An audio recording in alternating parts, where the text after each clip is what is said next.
just one presence, a presence of infinite love and wisdom, absolute goodness. Unity's basic affirmation. Let's declare this together. There is only one presence and one power in the universe and in my life. God, absolute goodness. So we come together along with 400 or 500 unity churches around the world. We come together with churches everywhere, spiritual traditions everywhere. We bless all spiritual traditions. Their differences are differences in language, differences in culture, but they are all moving in the direction of one presence, one power. You know, a lot of the spiritual traditions have the idea of ascending, of coming up higher. In some traditions, it's because we're stuck here on earth and need to be saved or need to graduate from it, or that we're incomplete and we have to grow and transcend the bounds of life on earth.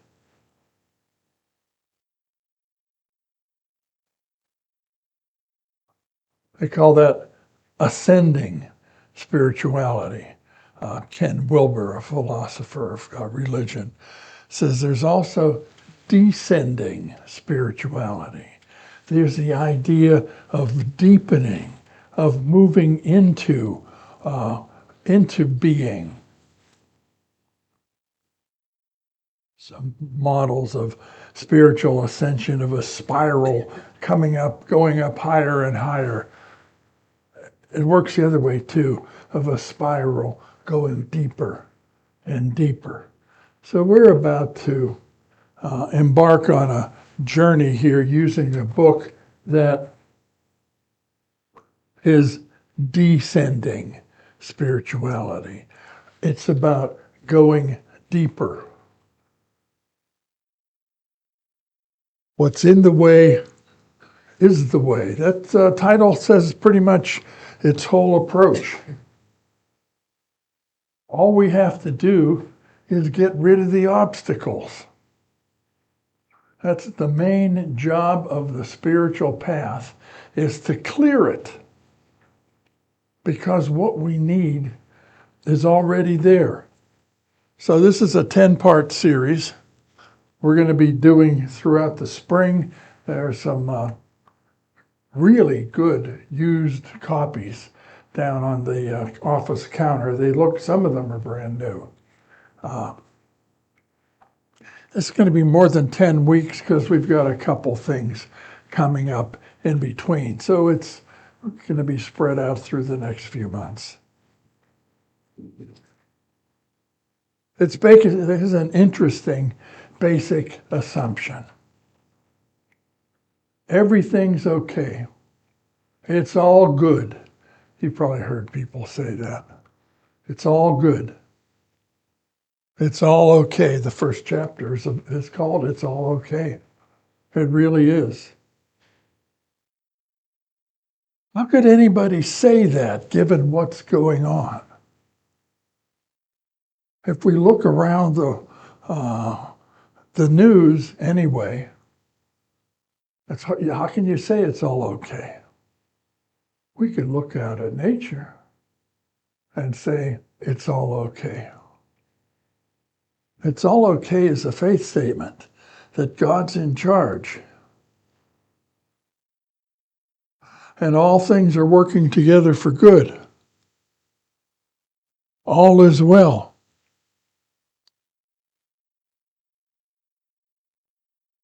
The assumption is that instead of becoming something, we remove the obstacles that reveal what has always been there.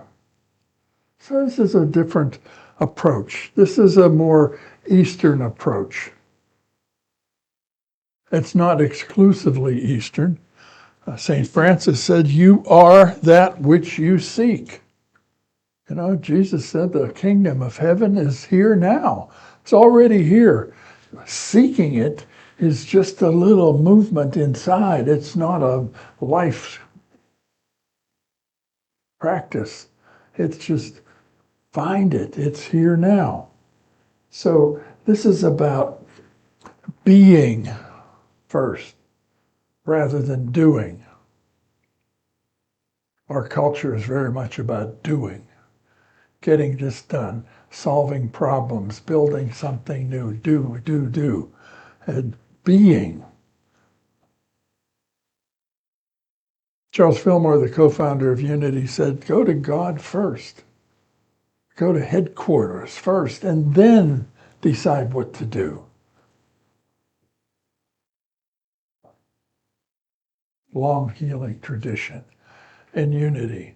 One of the phrases from them is, the mind of peace precedes all healing.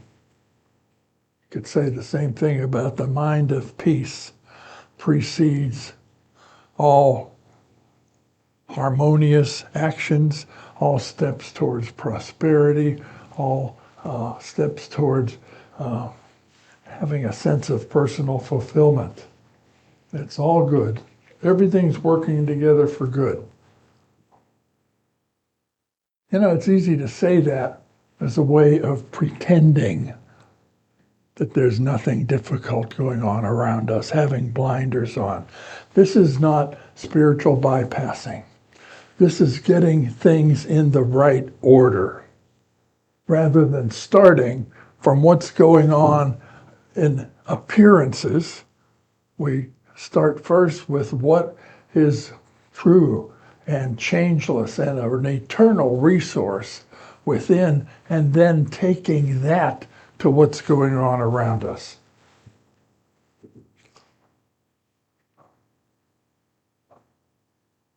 It's about following the teachings of Jesus rather than the teachings about Jesus. The teachings of Jesus say it's already done.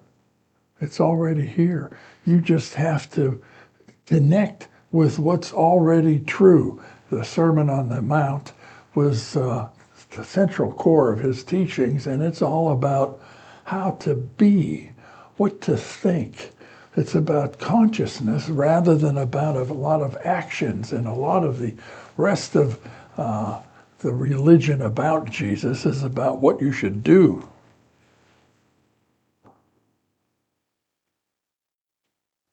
So, rather than thinking that something's wrong, something that needs to be corrected, something that we need to be saved from, we approach it with, where's the resource? Where is what I need? Let me connect with what's available that's going to make a difference right here and right now. So, the book that we're using, what's the next? She's got an idea about the meadow. She has some interesting ideas of words that she uses. And she says, there is a meadow where everything is all right. That's nice. That's nice. We've all been to a peaceful meadow. We've seen it. It's easy to imagine. The meadow is a state of consciousness. Other words, other names for that meadow are more familiar maybe. The Christ, the self, the I am, source, meadow.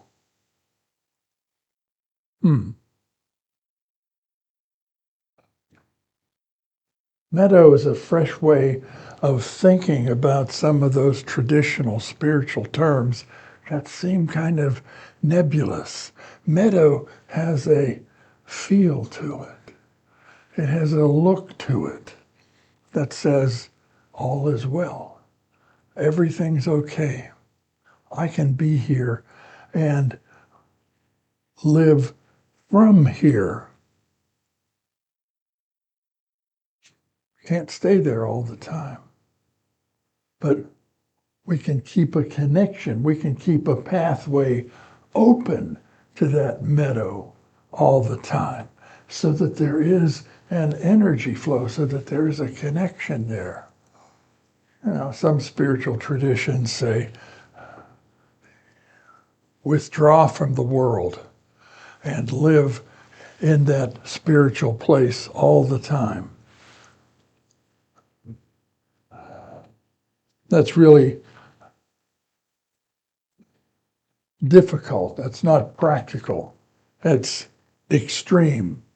And even people that go to those extremes in convents and monasteries and caves in the Himalayas still have a human form, still need food, clothing, and shelter and safety. So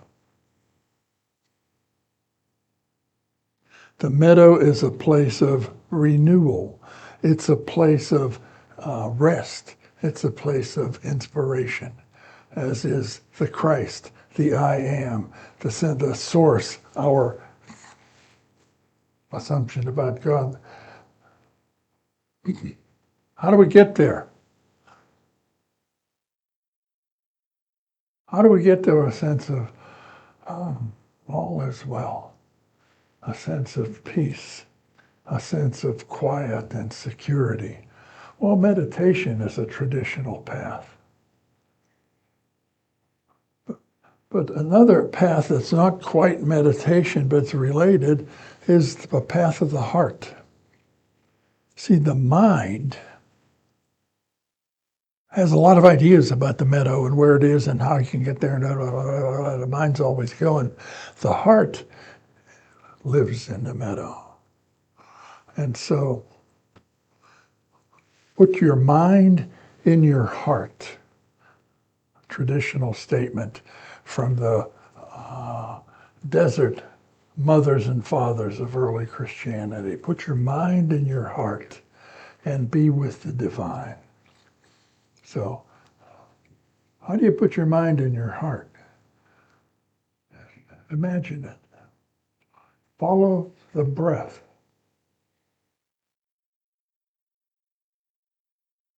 But feel your breath. Can you feel your chest moving as you inhale and you exhale? Imagine that when you're inhaling, it's going directly into your lungs, into the area around your heart. And when you're exhaling, it's coming out from the center of your chest, almost as if you have nostrils right here. It's just kind of a weird idea.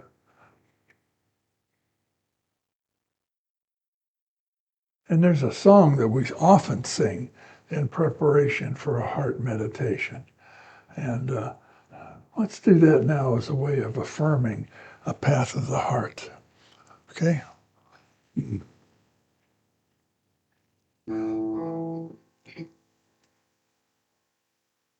I am one with the heart.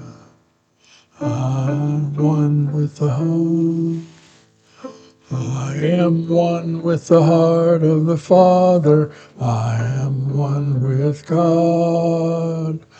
I am one with the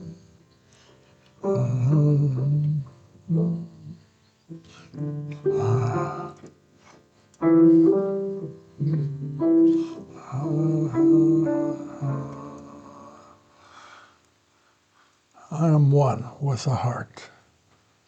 One with the heart of God. So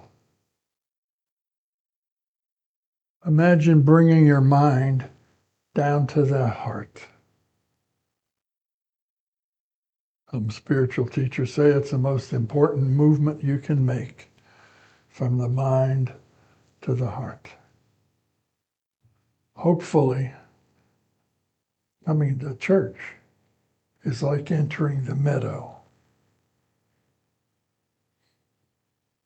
That singing a couple songs and connecting with the people around us brings a sense of it's okay here. All is well here. So with your eyes open, can you still have your mind in your heart?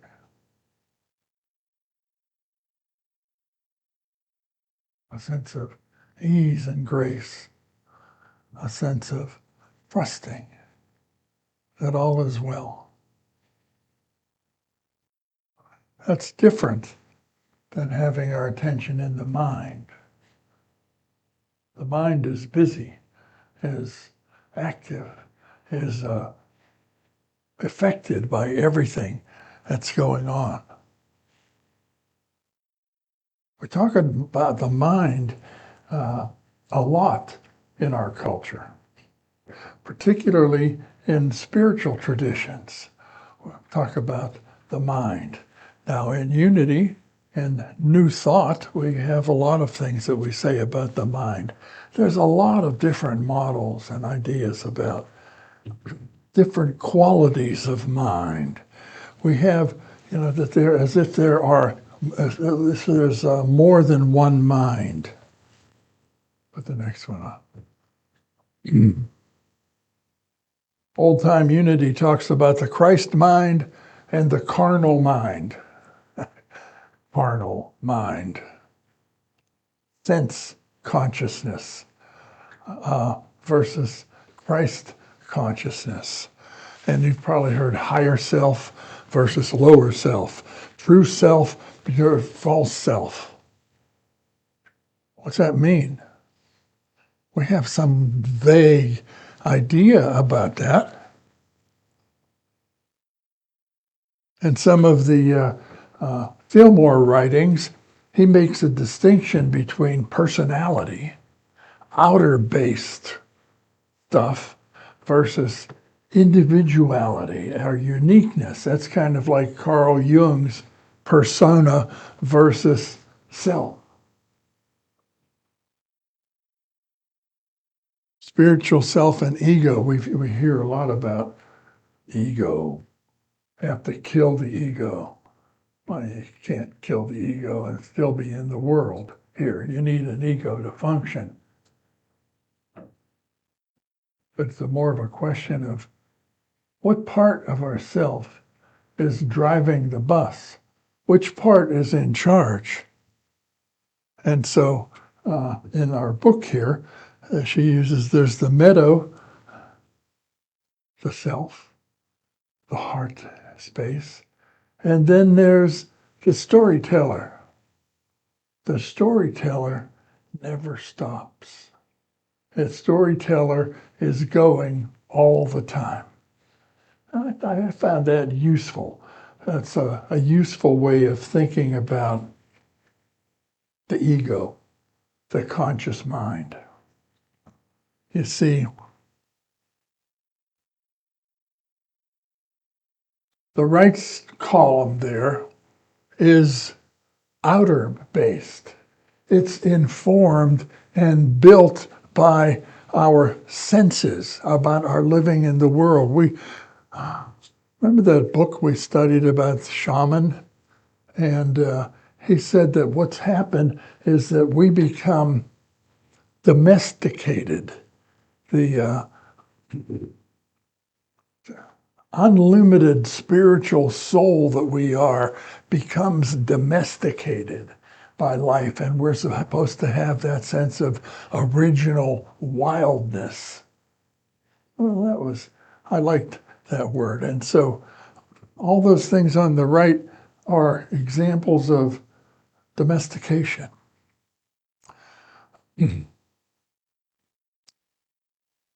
It's a part of the mind that's connected with the senses. It's also connected with our intuitions, with our survival instincts that I talked about last week. The instinct, the drive for safety, for security, and to reproduce. And those instincts influence the mind. And the mind creates ripples, creates energy, creates effects that we call emotions. Emotions come from the mind and from our instincts. They add energy to certain ideas. Well, this is something that we talk about a lot in New Thought and in Unity. New Thought. If you're having a problem with your life, take a new thought about it, because our thoughts create our lives. The activity of our minds create the experience of our lives, and in many cases, the quality of our lives and things that are happening and things that we have in our minds. And so if we don't like what's going on, change your thinking. Change your thinking, change your life. Hold on to what you want, to set an intention, be clear about your desire, and manifest it. That sounds familiar, doesn't it? A song in the Manifestation Churches. This was written by a woman at Unity Church in Orlando, I think. This song. I am the thinker that thinks the thoughts that shapes the things that change my life. It's real catchy. I am the thinker that thinks the thoughts. So I am the thinker. What am I thinking? And so be careful about what you're thinking.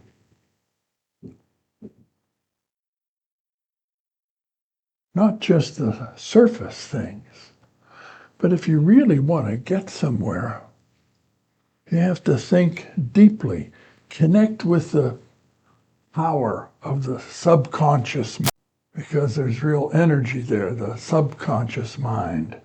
And we want to program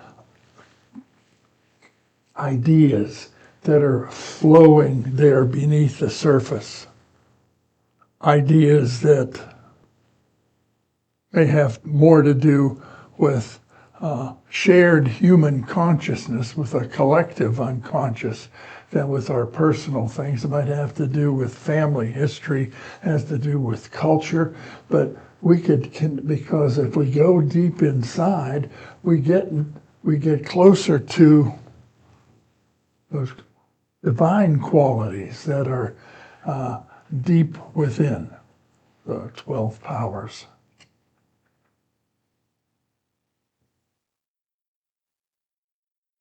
So, manifestation. I am the thinker who thinks that. How does that sound to you? Does that sound right?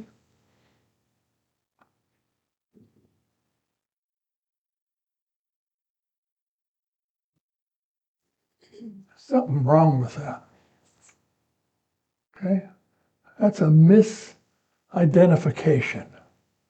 Now, this is really common in New Thought, to really focus on the mind. I think a reframing of these words is essential. Then on. I have a thinker that thinks the thoughts that shape the things that change my life. I have a thinker. Who's in charge? Not the storyteller, not the ego, not the part that is subject to what's going on, not the part that has been domesticated, that has been shaped by culture and shaped by family traditions. There's an original, perfect Christ idea within that can use the mind, use the thinker. The thinker is a tool. The body is a tool. The emotional energies are tools to be used for what? To be used to express the uniqueness that each one of us is, to create, co-create with the divine. Now, we can become co-creators with God by consciously visualizing, affirming, focusing the power of the mind to make things happen. That works. And then it's like, well, okay, I did all that. Is that all there is? It doesn't necessarily bring a sense of satisfaction. The sense of satisfaction comes from soul work, when the uniqueness within ourselves comes up and blooms in the meadow, that brings something of infinite love and wisdom into the world.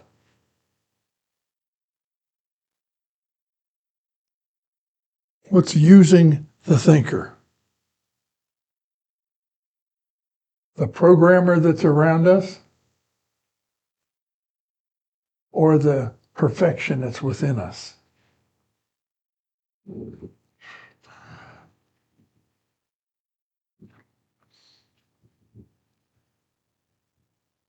So, I have a thinker. And so, what's suggested here is that we can manage the thinker. We can notice what the thinker is thinking. We can notice what she calls a storyteller is talking about. And we can say, oh, really? That's interesting. So you have a sense of curiosity and interest about the activity of the mind. Where's that coming from? Whose voice is that? Who said those words?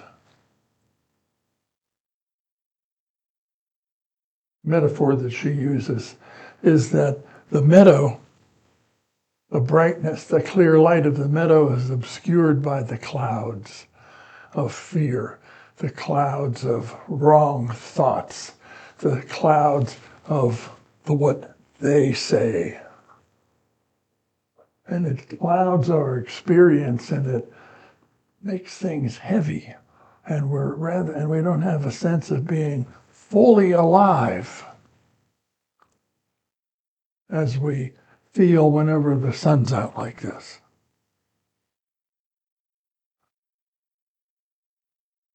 So in this case, the work is about dissipating the clouds.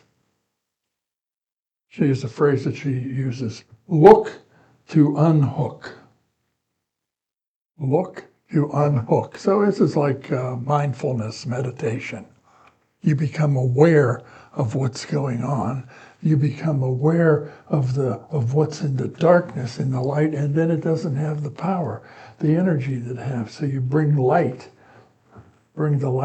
of awareness. Create holes in the clouds. Eventually,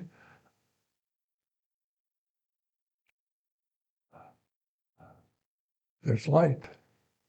There's spaciousness. There's a channel to the heart, a channel to the sacred self, to the I am. I'd like you to think about that for a little bit in a brief meditation. We're going to sing one of the classic Unity pre-meditation songs called The Greatest Thing in All My Life is Knowing, Loving, Serving You. You might think, who am I singing this to? Singing it to the transcendent God of the universe, singing it to the deepest self within me, singing it to the storyteller, to the ego, that is running my mind. Knowing, loving, serving. So let's sing that as a way of preparing for a time of inner stillness, of moving closer to that changeless, that timeless, eternal part of ourselves. I invite you to say to yourself with your breath, all is well. All is well.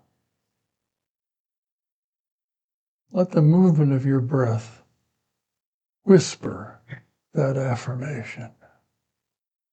All is well. It's all okay. And in the stillness is distance from the chattering mind of the storyteller. In the quietness is a sense of rightness, where it's safe to be. In the quietness is a sense of direction for what to do.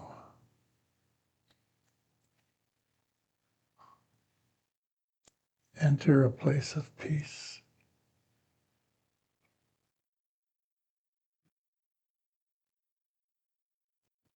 And in that place of peace, you may ask or affirm something about a project that you have, a decision you have to make. Take that into this quiet connection with infinite love and wisdom and listen. Watch. Wait in the silence. And now what?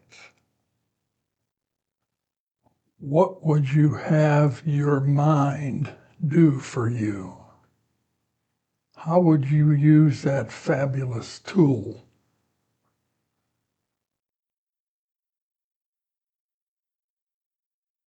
What is mind to do? What do I think? What do I see? What do I say? Listen, watch, and wait for that. As Sharon shares a solo with us.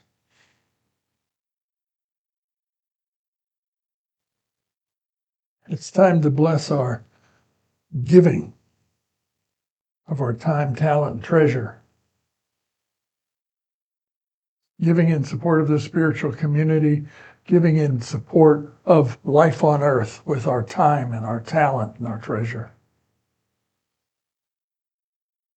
Let's declare this blessing for our spiritual community. Together, Chesterland Unity is centered in divine love and abundance, mighty to attract its good and to radiate goodness to all others. That's what we do. And now we affirm the activity of divine love that it moves through us, opens us to share of ourselves and to receive surprising, abundant good. Let's declare this love offering blessed. Blesses and multiplies all that I have, all that I give, and all that I receive. I am grateful. So it is. We are grateful, free, and unlimited. Thank you for your support of this community. I dedicate your gifts to do the work of abundant life, unconditional love, and universal truth. So it is. Amen. So, some announcements. On the office, there's a bunch of stuff on the office counter. Your contribution letters from 2025 are there. The books, what's in the way is in the way. There's 8 nice used copies there that cost the church about $10. each. There are Lenten booklets there from Unity Village that are there for you for a donation, or if you would like. And there's a copy of tentative directory there, and you can check it to see if your information is correct in there. And if you do not want your information to be in a church directory, put an X through it. Okay? Oh boy. I knew I forgot something. I forgot to put the discussion questions in here. The discussion questions are in the newsletter. Yeah, it's on the Facebook page, it's on the newsletter. So Diana's not here, but is that group going to meet today for discussion? Yes. Yes, no? Okay. Diane, did you have the possibility of another discussion group? Oh, a discussion, if a midweek, late morning, probably discussion group of about 90 minutes with at least 3 other people. Okay, yeah. And at the end of the month, we're going to continue by having a spiritual healing circle, and we're going to have a last Saturday of the month, we're going to have the another movie. And I think, are we doing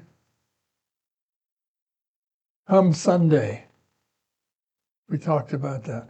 Come Sunday is about an evangelical minister who became a New Thought minister.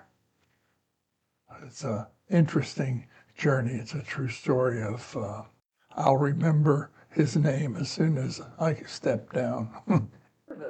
It'll be the service plus a picnic, plus an extended fellowship time. And it's a Sunday service, but I have already scheduled Donna Van Oosten and Angela Barbati and Diana Repko to speak. Okay? I'm trying to contact, I've been reaching out to Joan Gattuso to see if we can get a video from her. Does anybody have contact information for her? But I'm not friends with her, and I can't message her anybody that's not a friend. So I've got a message to her hanging in limbo in Facebook. Okay, yeah. Okay. So, and I think we'll have kind of a picnic. Weather permitting. Right. Yeah. But I'm going to add, but what I would like is for all of you to think about who used to come here that isn't coming anymore, and invite them, because it's homecoming. So invite them for that one service. So there's some people that are going to Renaissance that'll come. There are some relatives who used to come that can come back. So think about who you know used to come here and invite them. So we'll have a list of phone numbers for people that can be called. Who do you want to hold in prayer? Who do you want to join in prayer with in our circle? Sally's sister. We're deeply connected with each other. We're deeply connected with everyone around the world throughout time. And we particularly hold in our hearts some special people, some people that we may name now, or just hold clearly in our hearts. And with them, for them, as us, we declare these words of truth together. The light of God surrounds us. The love of God enfolds us. The power of God protects us. The presence of God watches out for us. Wherever we are, God is, and all is well. We don't have lyrics on And when we begin with me, son, the peace that was meant to be, with God our Creator, united all are we. Let us walk with each other in perfect harmony. Let peace begin with me. Let this be the moment. With every step I take, let this be my joyful vow. To take each moment and live each moment in peace eternally. Let there be peace on earth, and let it begin with me. Okay, amen. Enjoy the Super Bowl. Go Seahawks.